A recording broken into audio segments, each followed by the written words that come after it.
Hello, everybody. The big ban aftermath. It's been talked, it's been discussed for days on end. This could have happened. We could have had more advance notice. These bans were needed. These bans were definitely not needed.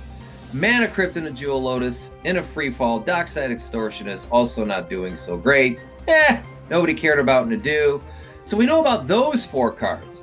But there are a lot of other cards around these cards and their prices and their value in gameplay as well is going to be altered over these cards now being out of Commander. I'm Mono. That's Thallid right over there. Welcome to Mad Magic TV. Come and join us as we all cry our beer together.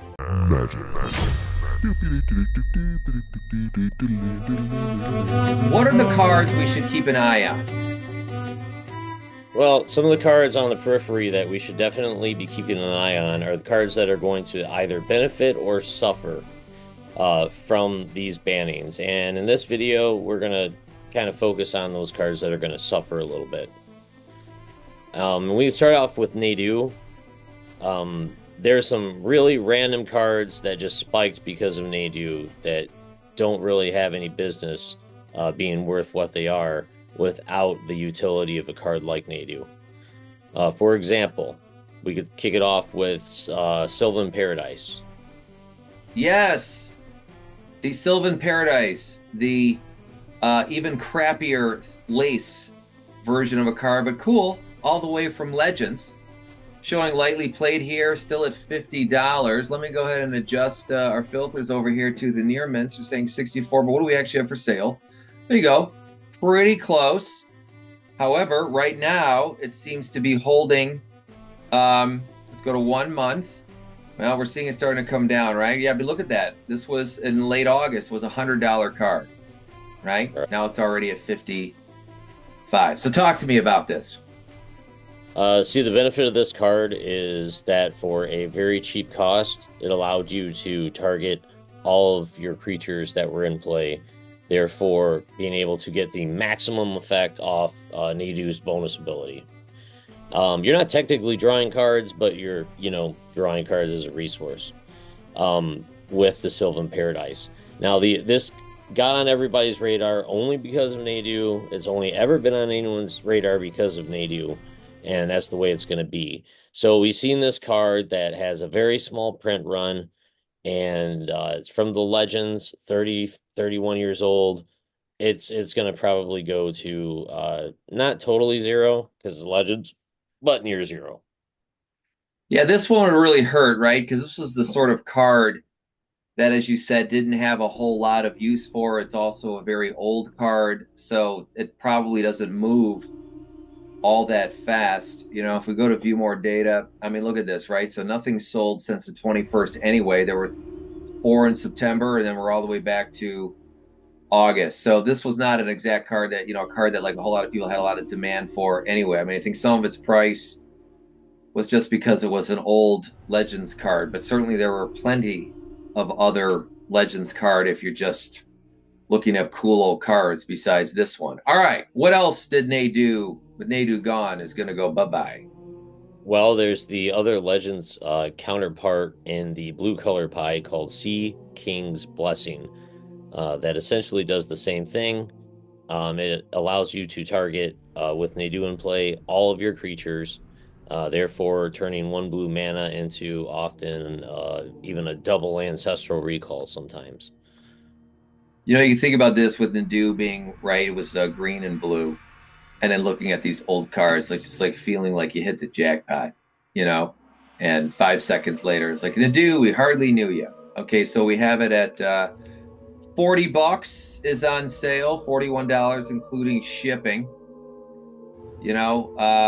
It's all-time high though. Look at this, $124, call it $125 with shipping. So from its all-time high, but that could maybe have been back 2021 or something like that. But from that point, it's now already less than half. I mean, basically 1/3 of its value. And you think this thing will just go down to a few bucks?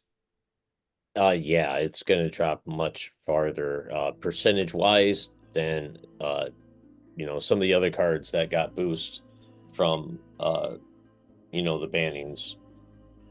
Or I I'm don't sorry. see, like Sylvan, I don't see a whole lot of use for this thing outside. Yeah, there's absolutely zero use for it. It's trash. These cards sucked back then, they suck today. It does look really cool. The art, whoever did the art, I This is mean, great. that looks dope. But it should have been. Randy, It's wasted on this card. yeah, it is waste. Yeah, right. It really does. One could make that the art for the merchant ship. Although I do like the merchant ship art Oh, I too. love the merchant ship Yeah. art. Quentin Hoover is classic. God rest his soul.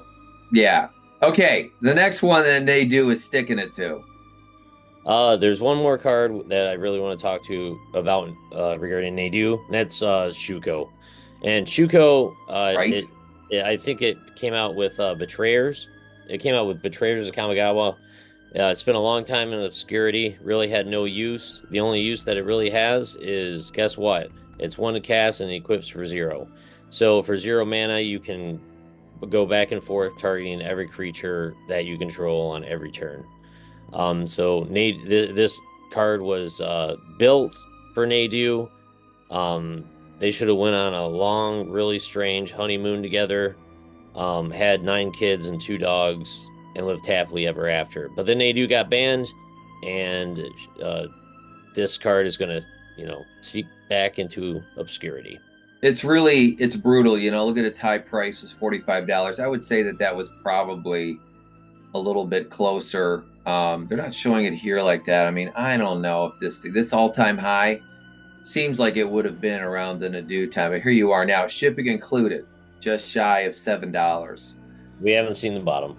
Yeah, but I'll tell you, with something like an equipped 0, I don't know if it's now a cautionary tale because of Nadu, and it's just going to be on all the card designers' minds from here on in. Like, hey, hold on, if it's just targeting, Shuko's going to come back out, or if this is something that they might still want to play with. If it was me, for this price, it's now $6-7. Older card, cool. Tim Hildebrand art, I'd keep it, but especially if you didn't, I wouldn't panic sell on this thing. I think this now, unlike the other two, actually can have some value down the road with being able to move cards in and out. You never know. That's a mechanic that could be exploited down the road. It is in my opinion, it's a big spec. It's a risky spec but it could also pay off big. I mean, it's just, with the prices are right. It's already worth Oh, so I little. I think it's Man, gonna just go forget sub a it. Just dollar. keep it. Why? Why Yeah, get $5? yeah. I Um, think it's gonna probably go sub a dollar, but we'll see. Okay, well, the Carnage is not done. Nadu basically being completely gone. Still has even more cards that should look at. What's the next one you think that people should pay attention to? Well, because of the bannings of Dockside Extortionists, we've got a number of cards that are probably going to take some pretty hard, heavy hits. As a result of the banning of Dockside Extortionist, it's going to make a significant number of decks much more valid in the commander format. It's going to affect the price of some of the commanders that are really good because of Dockside Extortionist. There probably isn't a single red deck any deck that isn't sans red is going to be playing Dockside in CEDH. That's just how it is. Before we Um, talk about the related cards, though, buddy, if I can say, since we are staring at Dockside, let's look at what has happened, right? So here we are, $82 on September 20th. If I go to view more data, and boy, this card has been moving quick. Look at all this stuff, $22, plenty of 20s. So what we have to do is basically get to like 922, 923, right? Like when the announcement was out. So here we are, everything's really low. Plenty of $20 stuff. People are just trying to get rid of him now. Here's a $12 for near mint. I and mean, I'm not laughing at it, but I love these people just like, no, just I don't care. I'm gonna undercut the market. I'm out. well, Um, I think people are just making the cards are still selling because, and this may just be conjecture, but like I think that there's a certain feeling that people have. It's like, okay, there's a lot to gain. What if they reverse the decision because of all the backlash they're getting, Then this card is right back to where it was. And on 923 in the morning, $90, 922, 70s and 80s. I mean, and then the very next day or on 23rd, when everybody knew, look at that, it went down to 1/3 of its price instantly. And so today, here we are, $25 now. And the is RC, worth the RC made it blatantly clear that they have absolutely no intentions of reversing this action. And I've watched a lot of other content creators and listened to a lot of the conversations online. I don't hear anybody thinking that they're going to change their mind. Although some change.org petition is coming up, which should kind of be called like it definitely won't change.org if you're trying to make a petition here. I mean, that website accomplishes nothing. It's never accomplished anything. But people are trying on that. But no, I agree with you. They're not going to move that. That's a conversation for a separate video as to all the whys, and a lot of it's been speculated on. We'll maybe make one to distill down the main conversation points that people were talking about around this. But anyway, we know Dockside was one of the bands. It's now $25 from basically an $80 card. But what are some cards around this now that we should keep an eye out for that may also take a hit? There's a lot of cards that combo well with Dockside Extortionist and create infinite loops. I think one card, for example, that could take a hit, it combos with other stuff. And that card in particular is Twinflame. Sure. Otherwise, just kind of like a bulk rare kind of card. It Um, does have an infinite combo as well with Dualcaster Mage, however, so it still does have its uses in like mono red CEDH, but is also, as I said, it combos with Dockside. right. It is going down. Here we are, $4.30 kind of thing is really seems what you can get it for. It's all-time high though, 649. So look, if we're looking at percentages, you could say, it almost went down like half its value. But ultimately it's just a few bucks. But as you're looking at it here, now that it's out with Dockside, I mean, does it become a 50-cent card? What's the low for this? I think it's still going to maintain a little bit of value because it still has utility. It still has a pretty neat ability, and when you, like I said, when in combination with Dualcaster Mage, you can produce an infinite amount of dual casters. And there are other ways to have infinite mana. I mean, that's sort of one of the. There's plenty of those in Commander anyway, right? To get infinite mana, there's other combinations that people could come up and then still make a million copies of something. Right. All right. What's another one? The next card is actually a card that we had picked a while ago, and Dockside Extortionist in our finance video actually. Dockside Extortionist was the primary reason that I picked this card. It's a reserveless card, and we're gonna go way back in the Wayback Machine for Barrin Master Wizard. And this is an Urza Saga card, and this allowed you to create infinite mana by bouncing the Dockside and replaying him over and over again, and being bestowed upon you an infinite amount of smog-like treasures. Yeah, so Barrin Master Wizard, you go infinite and allow you to sacrifice a permanent, so you got unlimited treasure tokens, and you also have unlimited mana, and you make everyone wipe out their whole board, right? Everyone has to suck up all their cards, and then you got a clean board, so probably everyone just scoops. Now, I would say I'll ask you, but like my opinion on this would be it's a hold. I wouldn't say it's a reserveless card at the end of the day. I still say hold this card. This card is a hold. It's not going to plummet. Absolutely, it's absolutely not going to plummet to nothing because of this card.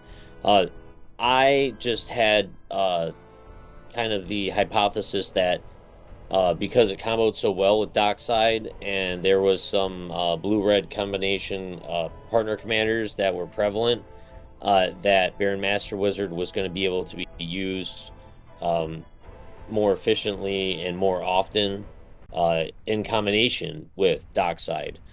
And that's why I thought the card was going to climb in value. It did go up in value a little bit. I think it probably has an all-time high of $20 or $30.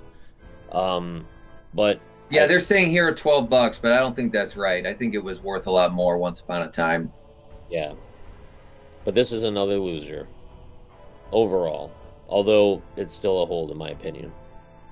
Yes. Okay. Got another. Yeah, one more that we're going to talk about in relation to the Dockside, and that's another card that I don't see it dropping a lot in price. However, it was absolutely busted with Dockside, and that is Displacer Kitten. Displacer. Kitty. Yeah. Very cute kitty. It is kind of a cute kitty. Yay! Yeah. With the Displacer Kitten, you could blink your Dockside, and obviously that's extremely good. So without being able to exploit that facet of this card, there's still so many combinations and so many ways to abuse Displacer Kitten. We don't really have to worry about Displacer Kitten, but there could be a potential periphery effect on the price of the card. And in my opinion, if this card does drop in price in the short term, it's probably a buy rather than a sell. I mean, it's just kind of going up and down, but it's only fluctuating like a dollar, dollar and a half kind of thing seems to be it. They're showing these are near mint foil is actually the same price as that's near mint foil too, as basically as regular near mints. So I don't know if someone's just looking to offload a couple of foils, but these are newer foils, right? So like whatever. Yeah, they're shaped Um, Pringles, so less than amazing. And yeah. there's so many other cards like Teferi's Time Raveler that this card combos with like extremely well. So it's not like it doesn't have utility anymore. I'm just saying there could be a knee-jerk reaction that causes this card to drop in price, and if it does, it could present an opportunity for an entry point. Look, if the meta doesn't change in a way where people want to keep using this, if they were using it with the Dockside deck and now he's out, okay, fine. So that now means it's good, could sit for a while. And if it doesn't show up in any other metas, I agree with you. Its ability is good. Someone will probably find a use for it at some point. And to me, I would say, like you're saying, keep an eye on it. Because if time goes on, as the day turns to weeks into a few months, a lot of sellers just going to stare at this card and go, man, this used to be a card I could do some business on, with Dockside, and now it's gone. And yeah, you can see it go down and down and down. It goes down to $6 card. And then someone else finds a way to use it in a meta, and it's all the way back up to 15 again. But I think this would be go long, right? Go long on this one and really, yeah. This is more of a card that could receive some of the blowback because of what happened with Dockside Extortionist, and because it is so infamous with comboing with Dockside Extortionist, that people could have a knee-jerk reaction and dump some on the market, not realizing that, hey, this card combos with a cheese sandwich. So just wait, look for a good entry point. So now for our final card, it's not really like about a card, but it's more like a card archetype here, that because of the crypt and because of Jeweled Lotus, look for this kind of card with commanders, right? To kind of shit the bed. So talk to me. What is this sort of card and commander that you think people should look out for to start going down in price? Well, I think the cards that really, and the commanders that in decks that really lose out the most as a result of the banning of Mana Crypt and Jewel Lotus, particularly, are cards that have possibly, two colorless and one colored pip in their casting cost, right? Because in those instances, if you draw a Mana Crypt or a Jewel Lotus in your opening hand, you're going to be able to resolve that commander, right? Give me an example. So for example, Malcolm, Keen-Eyed Navigator. He's one of the better partner commanders. He's a monocolored partner commander, so you could cast him on turn one, and not to mention he's one of the best turn one commanders because of his ability. You're going to be able to swing at one. It's almost a foregone conclusion that one of the other three players at your table are not going to be able to block a flying 2/2 creature on turn one. They're trying to develop their board state, and if you're able to resolve this on turn one, you're going to start pumping out value and treasure tokens. Granted, the card has very little value right now. I believe the foil etched one is worth a little bit more, but it's not really, it's nothing to brag about. However, the point in mentioning this is I just wanted to draw a parallel between this and some other commanders that did have a little bit of value, and the fact that it hurts those decks as a whole. Subsequently, probably one of the more important decks that this hurts is Najeela, the Blade Blossom. That's the one that's two colorless and a red. It's a 5-color commander because it has the 5-color commander identity from an ability. And what that card does is it produces an infinite number of soldier tokens and is able to achieve a win in that way. Now, this has the same casting cost arrangement, 2 colorless and 1 colored pip. So if you have a Jeweled Lotus or a Mana Crypt and a red source in your opening hand, you're able to resolve this on turn 1. These are the kind of decks that just lose a lot of their explosiveness. You know, when you can cast this on turn 1, and you think about your odds of doing so, right? Because in Commander you have a free mulligan, you're drawing 7 cards, you're now missing 2 cards in your deck that had the ability to cast this on turn 1 for sure, right? If you drew either one of them, and you have a free mulligan.